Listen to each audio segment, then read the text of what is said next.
حضرات، قابل صد احترام معزز سامعین، انسان اپنا جو بھی قدم اٹھاتا ہے اس قدم کا کوئی نہ کوئی مقصد ضرور ہوتا ہے۔ انسان کبھی بھی بے مقصد کوئی قدم نہیں اٹھاتا، کوئی کام شروع نہیں کرتا۔ مثال کے طور پر آپ گھر سے باہر نکلتے ہیں تو ذہن میں کوئی نہ کوئی مقصد ہے۔ نماز پڑھنے کے لیے مسجد جانا ہے، کام کاج کے لیے دفتر جانا ہے، یا دکان پہ جانا ہے، یا دکان سے کوئی خرید و فروخت کرنی ہے۔ اسی طرح انسان کی زندگی کا ایک مقصد ہے۔ اگر ہم نے مقصد کو جانے بغیر زندگی گزاری تو ہم اپنی زندگی برباد اور تباہ کر بیٹھیں گے۔ اپنے مقصد کو جانے بغیر اگر ہم نے زندگی گزاری، ہم کبھی صراط مستقیم پر نہیں چل پائیں گے اور کبھی ہدایت کی راہ پہ نہیں چل پائیں گے۔ اسی لیے ہر مسلمان کی پر یہ لازم ہے کہ وہ اپنے ذہن میں رکھے کہ میرا مقصد کیا ہے، وہ ذہن میں رکھے۔ اس دوران اس سے کہیں نہ کہیں کمی کوتاہی غلطی ہوتی رہے گی، چلیں، کم سے کم اس کی ڈائریکشن سیدھی رہے گی، وہ اپنے سیدھے راستے پہ چلتا رہے گا۔ مقصد، جب تک مقصد سامنے نہیں ہوگا۔ مثال کے طور پر دیکھیے، ہمیں یہ قریب پڑتا ہے سکیم موڑ۔ اگر میرے ذہن میں ہے میں نے سکیم موڑ جانا ہے تو بڑی سیدھی سی بات ہے کہ یہاں سے نکل کر میں الٹے ہاتھ کی طرف جاؤں گا، لیفٹ سائڈ جاؤں گا، سکیم موڑ اس طرف چل کے آئے گا۔ یہ کبھی بھی نہیں ہو سکتا کہ جانا میں نے سکیم موڑ کی طرف ہے، سکیم موڑ آتا لیفٹ سائڈ پر ہے اور میں چل پڑوں رائٹ سائڈ پر، یہ کبھی بھی نہیں ہوگا۔ اب جب میں نے میرے ذہن میں ہے نا سکیم موڑ جانا ہے، تو پھر کیا ہے، میرا راستہ سیدھا رہے گا، میں ادھر چل رہا ہوں، ہاں اب میں قریب پہنچ رہا ہوں، اب میں اور قریب پہنچ گیا ہوں۔ دیکھیے آج کے جدید دور کے اندر ایک سہولت ہمیں میسر ہے اور وہ ہے میپ، نقشہ۔ جب ہم کہیں جاتے ہیں تو کئی دفعہ ہمارے پاس سہولت ہوتی ہے کہ آپ میپ آن کر لیجئے، گوگل آن کر لیجئے، تو وہ آپ کو دکھاتا ہے جی آپ یوں جاتے جائیں تو آپ اپنی منزل پہ پہنچ جائیں گے۔ وہ ٹائم بھی ساتھ آپ کو بتاتا ہے، آپ کو سفر کی مسافت بھی بتاتا ہے، اتنے کلومیٹر ہے، اتنے ٹائم میں آپ پہنچ جائیں گے۔ اگر آپ اس کے برعکس الٹ راستے پہ چل جائیں تو آپ اپنی اس منزل پہ کبھی بھی نہیں پہنچیں گے۔ سب سے بنیادی بات ہر مسلمان اپنے ذہن میں اس بات کو ہمہ وقت حاضر رکھے، موجود رکھے، مستحضر رکھے، تازہ رکھے، میرا مقصد کیا ہے، میرا مقصد کیا ہے، اور مقصد کیا ہے؟ مقصد ہے کل قیامت والے دن اللہ کی رحمت کا امیدوار بن کر جنت میں چلے جانا اور جہنم سے بچ جانا۔ یہ مقصد ہے، سب سے بڑا مقصد یہ ہے۔ چنانچہ جب ہم اپنے ذہن کے اندر اپنا ٹارگٹ فوکس کر لیں گے تو پھر ہمارے لیے سیدھے راستے پہ چلنا اور صحیح ڈائریکشن پہ چلنا یہ آسان ہو جائے گا۔ میں پھر عرض کر رہا ہوں، ہر مسلمان اپنے ذہن میں اپنے مقصد کو ضرور رکھے، ورنہ بھٹکے گا، ورنہ شیطان اس کو یہودیت کے راستے پر بھی چلا سکتا ہے، شیطان اسے ہندو مت کے راستے پر بھی، ہندوازم کے راستے پر بھی چلا سکتا ہے، بدھ مت کے راستے پر بھی چلا سکتا ہے، شیطان اس کو الحاد کے راستے پر بھی چلا سکتا ہے، اگر اس کے ذہن کے اندر اپنا مقصد نہ ہوا اور اس پر فوکس نہ ہوا۔ اور مقصد کیا ہے؟ مقصد یہ ہے کہ کل قیامت والے دن اللہ رب العزت کی رحمت کا امیدوار بن کر جنت میں جانا اور جہنم سے بچنا۔ اب ہمارے ساتھ لگا ہوا ہے نفس، جس کے بارے میں اللہ رب العزت قرآن کریم میں فرماتے ہیں کہ ان النفس لامارۃ بالسوء، یہ تو تمہیں دھکیلے گا برائی کی طرف اور برائی کے راستے کی طرف۔ یعدکم الفقر ویأمرکم بالفحشاء، یہ جو انسانی نفس ہے یہ انسان کو برائیوں کی طرف، گناہوں کی طرف دھکیلتا ہے، اور گناہوں کو یہ بڑا خوشنما بنا کر انسان کے سامنے رکھتا ہے اور پیش کرتا ہے، اور ایسا ہوتا ہے کہ انسان اپنے اس نفس کے ہاتھوں تھوڑا بہت کہیں ڈگمگا جاتا ہے اور برائی میں چلا جاتا ہے۔ اور ایسا بھی ہوتا ہے کہ ہمارے ساتھ ایک بڑا دشمن شیطان لگا ہوا ہے، اس کے بارے میں تو نبی کریم صلی اللہ علیہ وسلم فرماتے ہیں کہ یجری من الانسان مجرى الدم، یہ شیطان انسان کے اندر ایسے دوڑتا ہے اس طرح انسان کے اندر جیسے خون انسان کے پورے وجود میں سرکولیٹ کرتا ہے، تو شیطان ایسے انسان کے اندر گھسا ہوا ہے، اور اس کا کام کیا ہے؟ اس کا صرف ایک کام ہے، انسان کو اپنے مقصد سے ہٹا دے، اس کی ڈائریکشن غلط کر دے، اسے گمراہی کی طرف لے جائے، اس کا صرف ایک مقصد ہے۔ تو نفس بھی لگا ہوا ہے، برائی کی طرف دھکیلتا ہے، برائی کروا دیتا ہے۔ شیطان بھی لگا ہوا ہے، انسان کو ورغلانے کی کوشش کرتا ہے اور ورغلا دیتا ہے، اور انسان اس کے بہکاوے میں آ جاتا ہے۔ اب غلطی ہو گئی نفس کے کہنے پر، اب غلطی ہو گئی شیطان کے کہنے پر، اور اس غلطی کو لے کر اب میں یہ دو تین جملے عرض کرنے لگا ہوں، بڑے دھیان سے سنیے گا۔ اس غلطی کو لے کر انسان، اس گناہ کو لے کر انسان، اس برائی کو لے کر انسان اللہ کے سامنے چلا گیا تو بڑی شرمندگی ہے۔ اللہ تعالیٰ قرآن کریم میں فرماتے ہیں یوم اللقاء، وہ جو قیامت کا دن ہے نا، وہ تیری میری ملاقات کا دن ہے، تو نے میرے سامنے آنا ہے،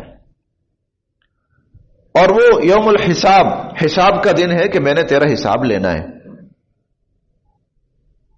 اگر انسان اپنے ان گناہوں کو لے کر، ان برائیوں کو لے کر اللہ کے سامنے چلا گیا اور اللہ نے وہ نامہ اعمال کھول کے انسان کے سامنے اس کا گناہ رکھ دیا، تو پھر وہ ایسی شرمندگی ہے کہ دنیا کی شرمندگی اس کے سامنے کوئی حیثیت رکھتی ہی نہیں۔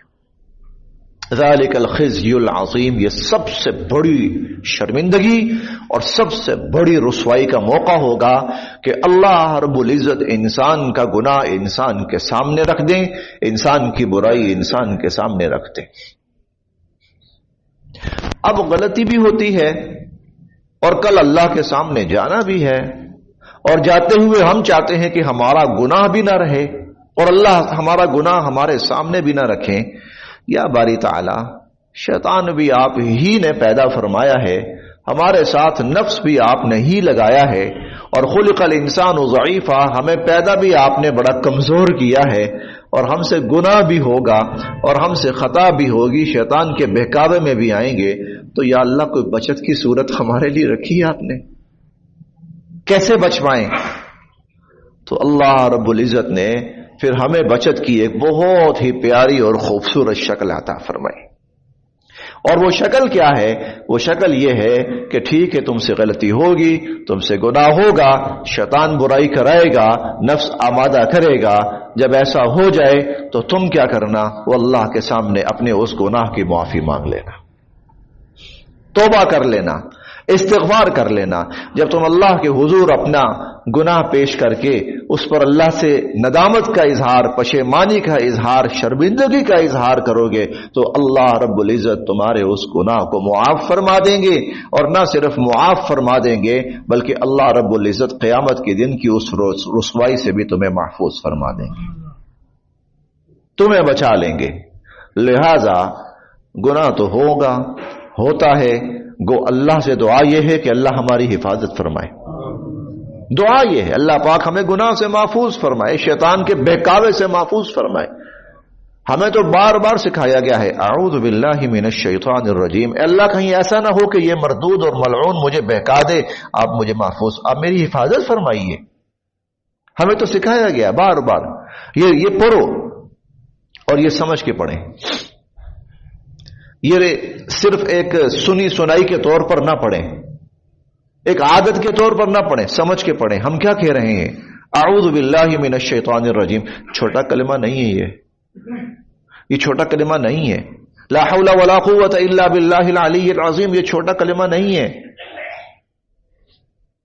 یہ چھوٹا کلمہ نہیں ہے، یہ بہت بڑا کلمہ ہے۔ حضور علیہ الصلوۃ والسلام فرماتے ہیں کہ جب انسان لا حول ولا قوت الا باللہ العلی العظیم پڑھتا ہے یا اعوذ باللہ من الشیطان الرجیم پڑھتا ہے تو شیطان دم دبا کے بھاگتا ہے۔ وہ کیوں؟ چھوٹی سی مثال عرض کرتا ہوں، دو بھائی لڑ رہے ہیں، دو دوست لڑ رہے ہیں، ہم عمر ہیں، ان میں سے ایک دیکھتا ہے کہ دوسرا طاقتور ہے، بہادر ہے، جسم والا ہے، زور والا ہے اور وہ مجھ پر غالب آ رہا ہے۔ جب وہ دیکھتا ہے کہ وہ غالب آ رہا ہے اور میں اس کے ہاتھوں مغلوب ہو رہا ہوں تو وہ کیا کرتا ہے، بڑے بھائی کو آواز دیتا ہے، بھائی آنا مجھے بچانا، بھائی یہ دیکھو یہ مجھ پر غالب آ رہا ہے، مجھے مار رہا، آنا مجھے بچانا۔ اب جب دوسرا لڑنے والا یہ سنتا ہے کہ یہ اپنے بھائی کو بلا رہا ہے اور بھائی بڑا طاقتور ہے، میں تو ایک منٹ اس کے سامنے نہیں ٹک سکتا، تو اب یہ کیا کرے گا، بھاگے گا، اس کو تو میں مار لوں گا، اس کی تو پٹائی کر لوں گا، بھائی بڑا ہے، طاقتور ہے، وہ غالب آ جائے گا، وہ میری پٹائی کرے گا، میری خیر نہیں ہے، میری شامت آئے گی۔ اب یہ کیا کرے گا، دم دبا کے بھاگے گا۔ اعوذ باللہ من الشیطان الرجیم کیا ہے، اے اللہ شیطان طاقتور ہے، غالب ہے، وہ مجھ پر غالب آ رہا ہے، میں کہیں اس کے ہاتھوں مغلوب نہ ہو جاؤں، اے اللہ تو میری مدد کے لیے آ جا۔ جب انسان یہ کہتا ہے اے اللہ تو میری مدد کے لیے آ جا اور مجھے اس سے بچا لے، تو شیطان کو پتا ہے کہ میں شاید اس کو تو گرا لوں اور بہکا لوں، لیکن میں اللہ کا سامنا نہیں کر سکتا، میں اللہ کی طاقت کے سامنے ایک لمحے نہیں ٹک سکتا، پھر شیطان وہاں سے بھاگتا ہے۔ اس کی ایک بڑی پیاری مثال غزوہ بدر ہے۔ غزوہ بدر کے اندر یہ سورہ الانفال میں 10ویں پارے میں اللہ تعالیٰ یہ پورا واقعہ بیان فرماتے ہیں۔ وَإِذْ زَيَّنَ لَهُمُ الشَّيْطَانُ أَعْمَالَهُمْ، لشکر دونوں تیار، آمنے سامنے، لڑائی کا ماحول بن چکا ہے، مسلمانوں کی فوج بھی کھڑی ہے اور مقابلے پر کفار 1000 کا لشکر وہ بھی کھڑا ہے۔ شیطان آیا، انسانی شکل میں آیا اور اپنے ساتھ اپنے شیطانوں کی ایک فوج انسانی شکل میں لے کر آیا۔ شیطان کو بہرحال اللہ تعالیٰ نے یہ قوت دی ہے کہ وہ انسانی روپ یا کوئی بھی روپ دھار سکتا ہے، کیونکہ جن ہے، شیطان بیسیکلی تو جن ہے، اور جن کے اندر یہ طاقت ہے کہ وہ کسی بھی چیز کی شکل میں آ سکتے ہیں۔ شیطان حضور علیہ الصلوۃ والسلام کی شکل نہیں اپنا سکتا، یہ حضور علیہ الصلوۃ والسلام کی ذات اقدس کا معجزہ ہے۔ باقی انسانوں کی شکل میں شیطان آ سکتا ہے۔ اب شیطان اپنی فوج لے کر مسلمانوں کے مقابلے پہ آ گیا۔ قال لا غالب لكم اليوم من الناس، کہنے لگا واہ اتنا بڑا لشکر، اتنی بڑی فوج، آج تو تمہارے راستے پہ پہاڑ بھی آ جائے نا تو اٹھا کے پرے پھینک دو۔ زین لهم الشیطان اعمالهم، شیطان ان کو بھڑکا رہا ہے، ان کے حوصلے بڑھا رہا ہے۔ اب ظاہر ہے کہ جب ایسا ایک ساتھی آ گیا اور اپنے ساتھ 500 کے قریب شیطانوں کی انسانی شکل کے اندر فوج بھی لے کر آ گیا اور حوصلہ بھی بڑھا رہا ہے، تو کفار کا جو حوصلہ تھا وہ اور بڑھ گیا۔ وقال لا غالب لكم اليوم من الناس، تمہارے اس لشکر کو تو آج شکست ہو ہی نہیں سکتی۔ وإني جار لكم، میں بھی تمہارے ساتھ ہوں، لڑیں گے آج۔ یہ جو مقابلے پہ لشکر آیا ہوا نا، یہ غلط لوگ ہیں، برے لوگ ہیں، ان کو تو تباہ و برباد کر کے رکھ دیں گے۔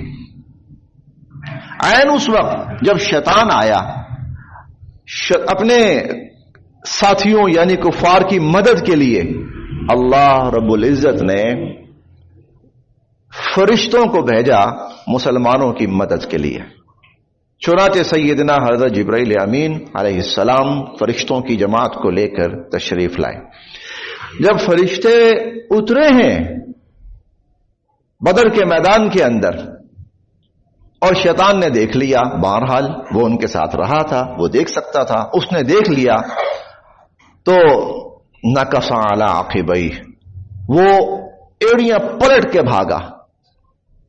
اب جب وہ بھاگنے لگے تو ان کے ساتھی کہنے لگے بھائی کہاں جا رہے ہو، کہاں بھاگ رہے ہو، لڑائی کا وقت تو اب آ رہا ہے۔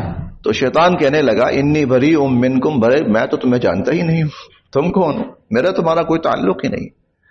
تو پھر شیطان ایسے بھاگا، اور حدیث مبارکہ کے الفاظ ہیں کہ وہ وہاں سے بھاگا اور بھاگ کر اس نے جو سمندر آئے راستے میں ان میں چھلانگیں لگا دی، شیطان اور اس کی فوج نے۔ یہ مسلمان کا اعزاز ہے، اکرام ہے، انعام ہے، رحمت ہے اللہ رب العزت کی، کہ اللہ تعالیٰ فرماتے ہیں جب تو شیطان تجھ پر غالب آنے لگے تو تو مجھے مدد کے لیے پکار، جب تو مجھے مدد کے لیے پکارے گا تو شیطان دم دبا کے بھاگے گا۔ اسی لیے ہم اعوذ باللہ من الشیطان الرجیم پڑھتے ہیں، برائی کا خیال آتے ہی کہ شیطان غالب آنے لگا ہے۔ لا حول ولا قوت الا باللہ العلی العظیم پڑھتے ہیں کہ شیطان ہم پر اپنا وار کرنے لگا ہے، کہیں ہم اس کے ہاتھوں مار نہ کھا جائیں۔ تو یہ بھی ہمیں سکھایا گیا ہے کہ شیطان سے پناہ مانگو، گناہ سے پناہ مانگو، برائی سے پناہ مانگو، بچو، لیکن پھر بھی انسان ہے، غلطی ہوگی، کوتاہی ہوگی تو ہو جائے۔ اللہ رب العزت نے ہمیں طریقہ سکھایا، اور طریقہ یہ سکھایا ہے کہ پھر اللہ کے حضور اپنے گناہ کی معافی مانگو۔ اب یہ جو معافی مانگنا ہے، توبہ کرنا ہے، استغفار کرنا ہے، یہ انسان کے لیے کتنا اہم ہے اور کتنا مفید ہے،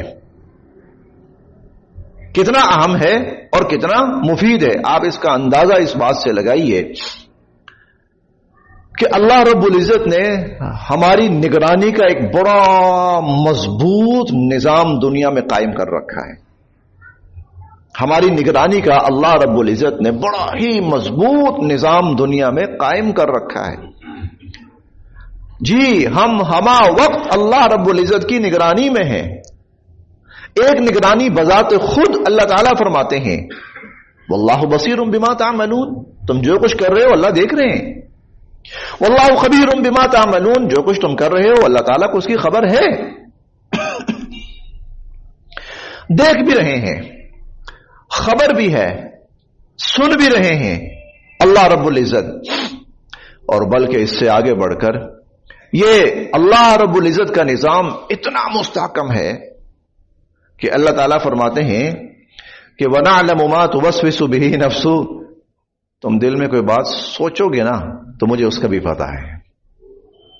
تو اللہ رب العزت کا اپنا نظام ہے ایک، واللہ محیط بما تعملون، اور جو کچھ تم کر رہے ہو نا تمہارا ہر عمل اللہ کے احاطے اور گھیرے کے اندر ہے۔ لیکن اس سے ہٹ کر اللہ رب العزت نے ایک بڑا مضبوط نظام بنایا ہے، اور وہ نظام کیا ہے؟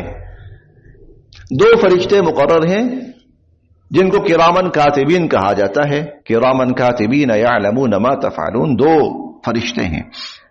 ان کا کام کیا ہے؟ ان کا کام یہ ہے کہ انسان جو بھی لفظ ما یلفظ من قول، جو بھی لفظ زبان سے نکالے تم لکھ لو، جو بھی لفظ انسان زبان سے نکالے تم لکھ لو۔ اور وہ اللہ رب العزت کے مقرر کردہ فرشتے اتنے مستعد ہیں اور اپنے اس کام کے اندر اتنے متحرک ہیں اور اتنے اپنے اس کام میں ماہر ہیں کہ یہ نہیں ہو سکتا کہ انسان ان کو کسی بھی جگہ پر دھوکہ دے جائے اور ان کو پتہ نہ چلے۔ ما یلفظ من قول، اس کا ترجمہ یہ ہے ہو ہی نہیں سکتا کہ تم اپنی زبان سے کوئی لفظ نکالو اور ہمارا مقرر کیا ہوا فرشتہ یا ہمارے مقرر کیے ہوئے فرشتے اس کو تحریر نہ کر سکے، یہ ممکن ہی نہیں ہے۔ تو ایک چیز، ہمارا ایک ایک جملہ نوٹ ہو رہا ہے، ہمارا ایک ایک کلمہ محفوظ ہو رہا ہے۔ ایک بات جنازے کا مجھے پتہ ہے جی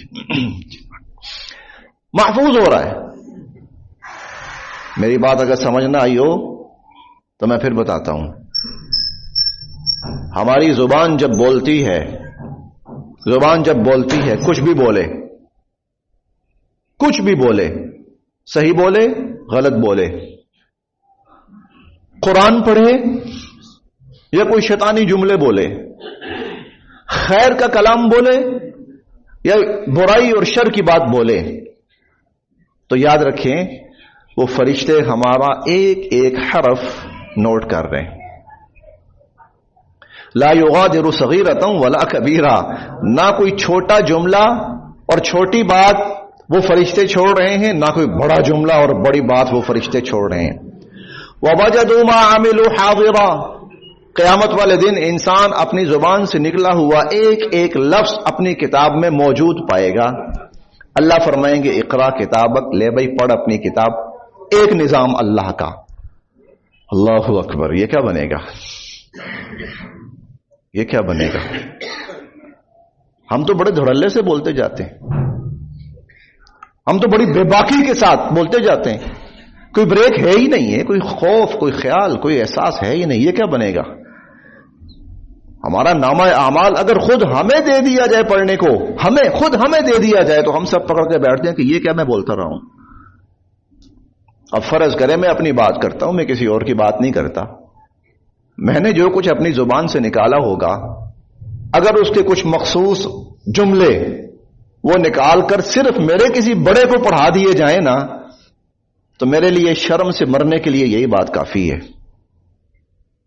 جھوٹ، دغا بازی، بےہودہ گوئی، فحش گوئی، یہ سب کہاں لے کر جائیں گے ہم؟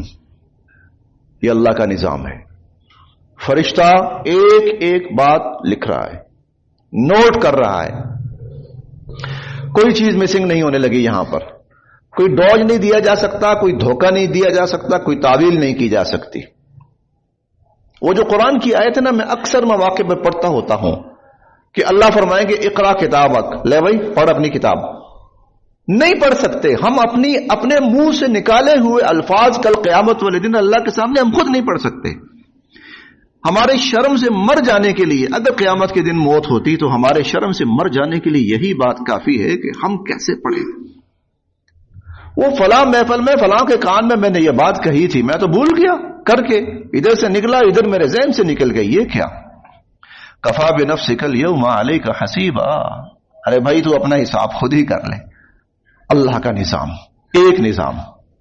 دوسرا نظام، اللہ تعالیٰ قرآن کریم میں فرماتے ہیں کہ قیامت کے دن ہم انسان کی زبان بند کر دیں گے. وَتُكَلِّمُنَا أَيْدِيهِمْ، اور انسانی ہاتھ ہم سے بات کریں گے.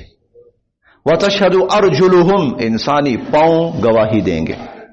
إِنَّ السَّمْعَ وَالْبَصَرَ وَالْفُؤَادَ، انسان کے کان، انسان کی آنکھیں اور انسان کا پورا وجود بولے گا. اور آج جو جدید ذرائع ہیں وہ ہمیں ایک بڑی عجیب بات بتاتے ہیں.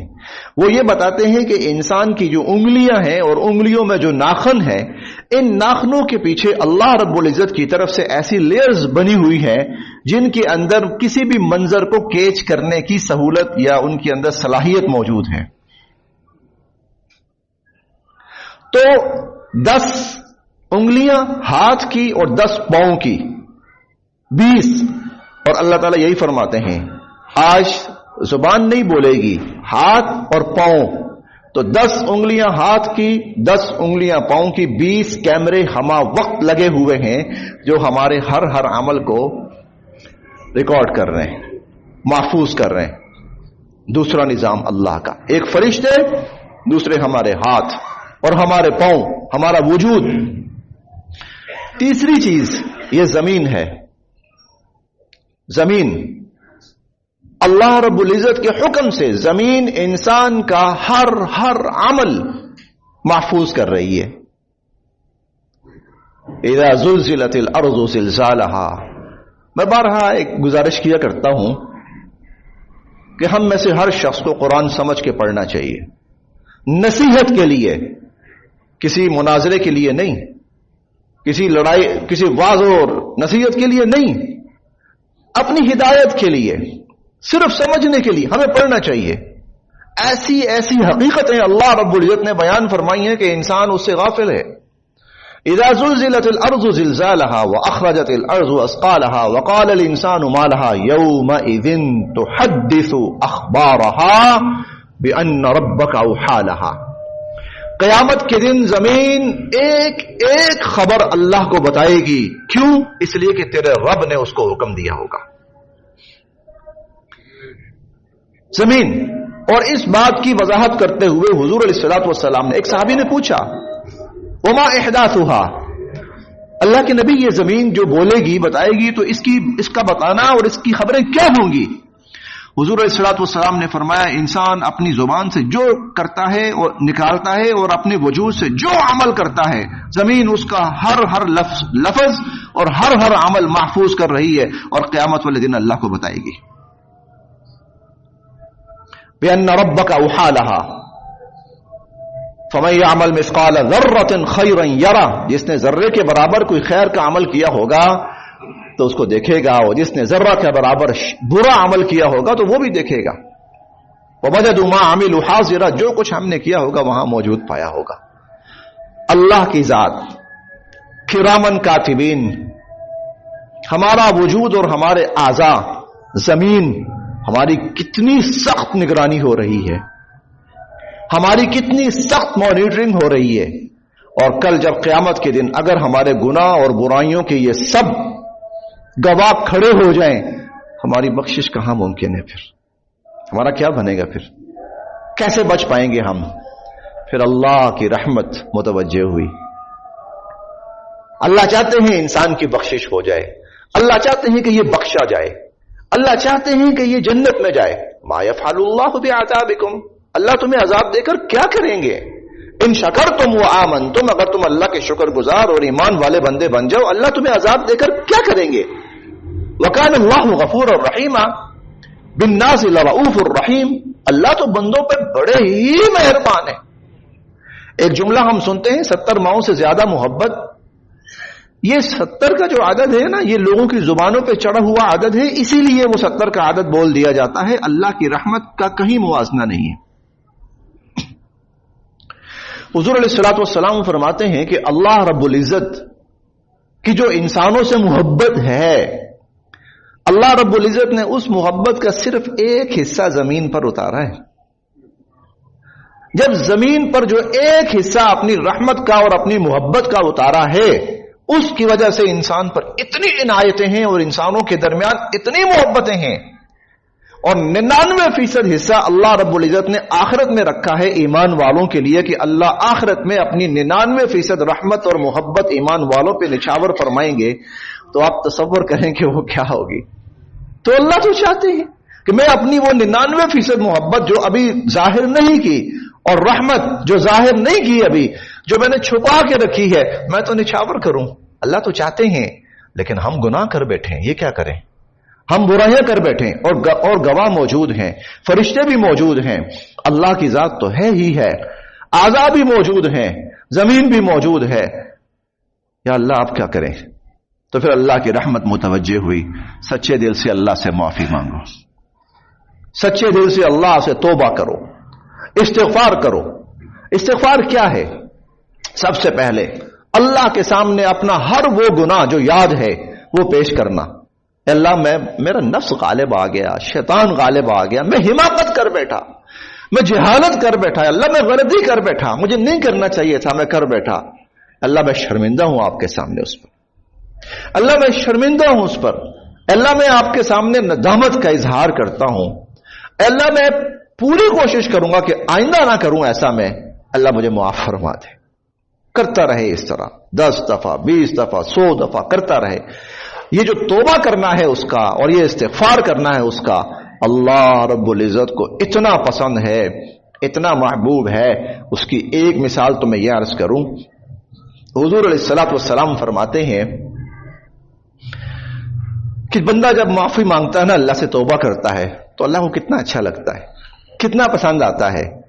تو آپ نے فرمایا اس کی مثال یوں سمجھو، ایک شخص سفر پہ نکلا ہے، سفر ہے دور دراز کا، اور اس نے اپنے ساتھ سواری بھی لی ہے، کچھ کھانا پینا بھی لے لیا، جا رہا ہے.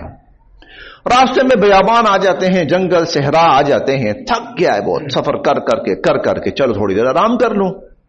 آرام کرنے کے لیے اپنی سواری کہیں باندھتا ہے اور خود کسی درخت کے سائے تلے تھوڑی دیر کے لیے لیٹ جاتا ہے. آنکھ کھلتی ہے تو دیکھتا ہے کہ سواری غائب. سواری غائب، کھانا پینا بھی غائب، بیابان ہے، صحرا ہے، سواری ڈھونڈنا شروع کرتا ہے، میری سواری مل جائے، میرا کھانا پینا مل جائے، ڈھونڈ ڈھونڈ کر تھک ہار جاتا ہے، اور اتنا تھک ہار جاتا ہے کہ وہ اپنی زندگی سے مایوس ہو جاتا ہے کہ میرے اب بچنے کی کوئی صورت نہیں ہے، تو بالکل مایوس ہو کر موت کے انتظار میں وہ نڈھال سا پڑ جاتا ہے۔ تھوڑی دیر کے بعد نا اس کی ہلکی سی آنکھ کھلتی ہے تو دیکھتا ہے کہ سواری موجود ہے، سواری بھی موجود ہے، کھانا بھی موجود ہے، پینا بھی موجود ہے، اتنا خوش ہوتا ہے، اتنا خوش ہوتا ہے، یہ تو مر کے جی پڑا ہے نا، اتنا خوش ہوتا ہے کہ وہ اللہ کا شکر ادا کرنا چاہتا ہے، اور شکر ادا کرنے کے لیے کہنا یہ چاہتا ہے کہ انت ربی وانا عبدک، آپ میرے رب ہیں، میں آپ کا بندہ ہوں، یہ کہنا چاہتا ہے، لیکن خوشی اتنی ہے اسے سمجھ نہیں آ رہی، اور وہ کہنا یہ شروع کر دیتا ہے انت عبدی وانا ربک، تو میرا بندہ ہے، میں تیرا رب ہوں۔ خوشی میں سمجھ نہیں آ رہی، اتنا خوش ہوا اپنی سواری سامنے دیکھ کر، اپنا کھانا پینا سامنے دیکھ کر۔ حضور علیہ الصلوۃ والسلام فرماتے ہیں جب بندہ سچے دل سے اللہ سے معافی مانگتا ہے، توبہ کرتا ہے، اللہ اس سے بھی زیادہ خوش ہوتا ہے۔ چاہتے ہیں نا یہ بخشا جائے، چاہتے ہیں اللہ تعالیٰ یہ بخشا جائے، اس کی مغفرت ہو جائے، کر بیٹھا ہے غلطی، نفس غالب آ گیا، شیطان غالب آ گیا، حیوانیت اس پر غالب آ گئی، ہوس سے مغلوب ہو گیا، خواہشات نے اس کا دماغ خراب کر دیا، لیکن اسے جو ہی احساس ہوا توبہ کرے، معافی، جب بندہ توبہ کرتا ہے اللہ اس سے بھی زیادہ خوش ہوتا ہے۔ اس کی ایک مثال تو یہ ہے، اور دوسری مثال جب بندہ توبہ کرتا ہے، استغفار کرتا ہے، اللہ سے معافی مانگتا ہے، تو حضور علیہ الصلوۃ والسلام فرماتے ہیں بلکہ یہ تو قرآن کریم میں جا بجا آتا ہے کہ اللہ رب العزت ہر اس جگہ سے اس کے گناہ کا وجود مٹا دیتے ہیں جہاں جہاں اس کا ثبوت موجود ہوتا ہے۔ ثبوت کہاں موجود ہے؟ ہمارے نامہ اعمال میں اللہ مٹا دیتے ہیں، ایسے مٹاتے ہیں کہ فرشتوں کو بھی پتہ نہیں چلتا۔ اللہ زمین کو بھلا دیتے ہیں، زمین کے حافظے سے، زمین کی میموری سے وہ جو انسان کا گناہ ہوا ہوتا ہے، جس کی اس نے توبہ کی، اللہ سے معافی مانگی، اللہ پاک اس گناہ کو مٹا دیتے ہیں، اور فرشتوں کے حافظے سے مٹا دیتے ہیں، اور انسان کے اعضاء جنہوں نے اس کو محفوظ کیا ہوتا ہے اللہ وہاں سے بھی اس کو مٹا دیتے ہیں۔ یکفر اللہ عنہم سیئاتہم، یہ جو یکفر اللہ ہے نا، اس کا مطلب یہ ہے کہ جہاں جہاں اس گناہ کا ثبوت موجود ہوتا ہے اللہ تعالی وہاں وہاں سے اس کا ثبوت مٹا دیتے ہیں۔ دنیا کا اصول جانتے ہیں آپ؟ دنیا کا اصول یہ ہے کہ ایک شخص نے جرم کیا، اس کا جرم معاف ہو گیا یا اس کو سزا دے دی گئی، ثبوت ہمیشہ موجود رہتا ہے، ریکارڈ ہمیشہ موجود رہتا ہے۔ یہ تو رب کی رحمت ہے کہ جب سچے دل سے بندہ اللہ سے معافی مانگتا ہے، توبہ کرتا ہے، اللہ نہ صرف یہ کہ معاف فرما دیتے ہیں، اللہ اس کے ثبوت بھی مٹا دیتے ہیں۔ سو مسلمان کو چاہیے کہ وہ ہما وقت اللہ رب العزت سے اپنے گناہوں کی معافی مانگتا رہے، کیونکہ اس سے بہت گناہ ہوتے، لیکن اس کے ساتھ ساتھ ایک بات اور بھی یاد رکھیں، اگر ان گناہوں کا تعلق بندوں سے ہو تو پھر اللہ تعالیٰ کا یہ بھی ضابطہ ہے کہ جس کے ساتھ زیادتی کی ہے اس کا ازالہ کرو، جس کے ساتھ زیادتی کی اس کا ازالہ کرو، اس سے معافی مانگو، وہ تمہیں معاف کر دے یا اس کو جیسے بھی راضی کر دو، اس کا معاملہ اس کے ساتھ صاف کر دو، وہ دل سے تم سے راضی ہو جائے، وہ تمہیں معاف کر دے، وہ تمہیں بخش دے جس کے ساتھ زیادتی کی ہے۔ انسانوں کا معاملہ اللہ نے یہ رکھا ہے، اس کا اندازہ اس بات سے لگائیں کہ حضور علیہ الصلوۃ والسلام فرماتے ہیں کہ شہید جس نے خالصتاً اللہ کی رضا کے لیے اپنی جان اللہ کی راہ میں قربان کر دی، اپنی جان اللہ کی راہ میں قربان کر دی، اس سے بڑی کوئی بات نہیں ہو سکتی، نہ انسانوں کے سامنے نہ اللہ کے سامنے، کہ ایک بندہ اپنا وجود میرے سامنے قربان کر دے۔ دیکھیں اللہ اس بندے کا جو اللہ کے لیے اپنی جان قربان کر دے، اللہ اس کا کیا اعزاز فرماتے ہیں، کیا آنر دیتے ہیں اس کو، اسے غسل نہ دو،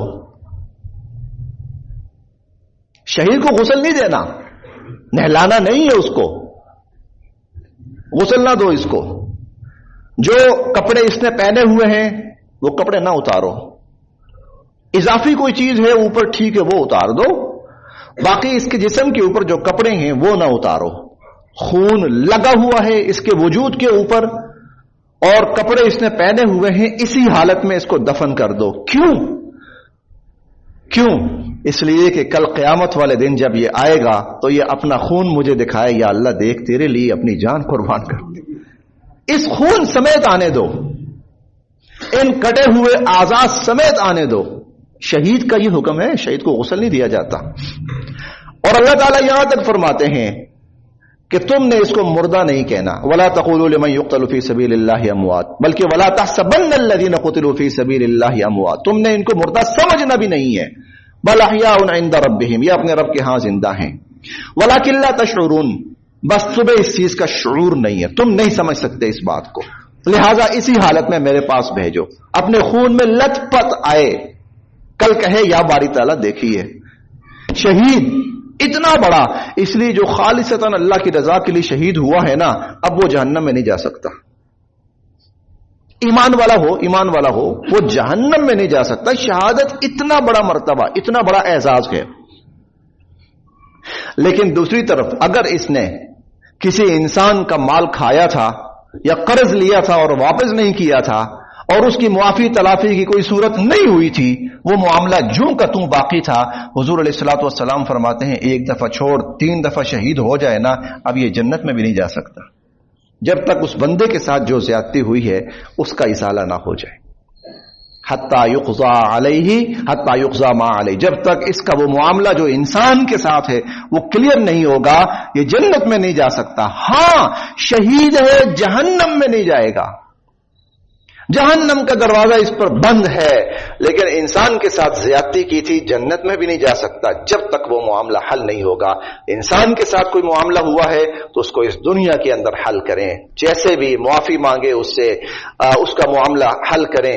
ہاں جو گناہ اللہ سے ہوئے ہیں اللہ سے معافی مانگے. جب انسان معافی مانگتا ہے اللہ اس سے راضی ہو جاتے ہیں، اللہ اس سے خوش ہو جاتے ہیں، اللہ اس کو دنیا اور آخرت کی ہر ذلت اور رسوائی سے محفوظ فرما دیتے ہیں. اللہ میرے اور آپ سب کے لیے عمل کی راہیں آسان فرمائے.